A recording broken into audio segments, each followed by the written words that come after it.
On va aborder un sujet important dans la comptabilité qui sont les amortissements des véhicules de tourisme. On va découvrir comment ces amortissements doivent être traités fiscalement et quelles sont les règles à suivre pour une gestion optimale.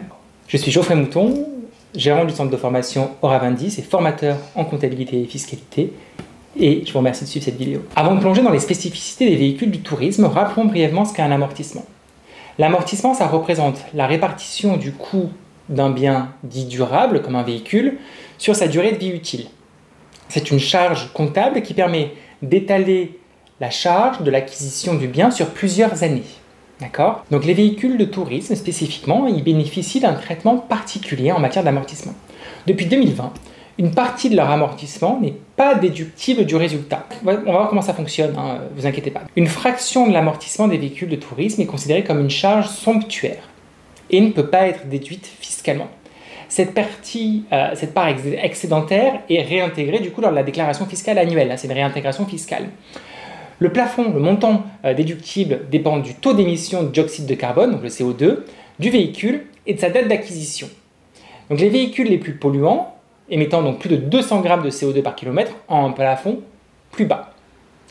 Les véhicules concernés par cette règle sont les véhicules de tourisme appartenant aux sociétés et aux entreprises. Les véhicules utilitaires, eux, ne sont pas affectés par ces restrictions. C'est bien les véhicules de tourisme. On va prendre un exemple concret pour mieux comprendre les calculs.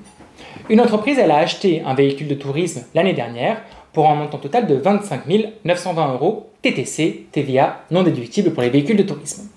Ce véhicule est amorti sur 5 ans. Donc les montants sont les suivants. 25 920 € à 20%, divisé par 5 du coup. Ça nous fait un amortissement comptable de 25 920 divisé par 5, 5 184 €. On regarde fiscalement, le plafond de déductibilité pour ce véhicule est de 18 300 €. Voici le tableau auquel il faut se référer.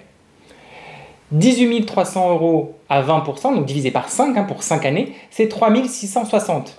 C'est-à-dire, si je prends le calcul, moi j'amortis 5 184 en résultat comptable, moins 3 660 en résultat fiscal, il y a 1 524 € à réintégrer fiscalement. Les 1 524 €, le dépassement du plafond, doivent être réintégrés dans le résultat fiscal qui servira de base d'imposition pour l'exercice. Voilà pour les règles relatives aux amortissements des véhicules de tourisme.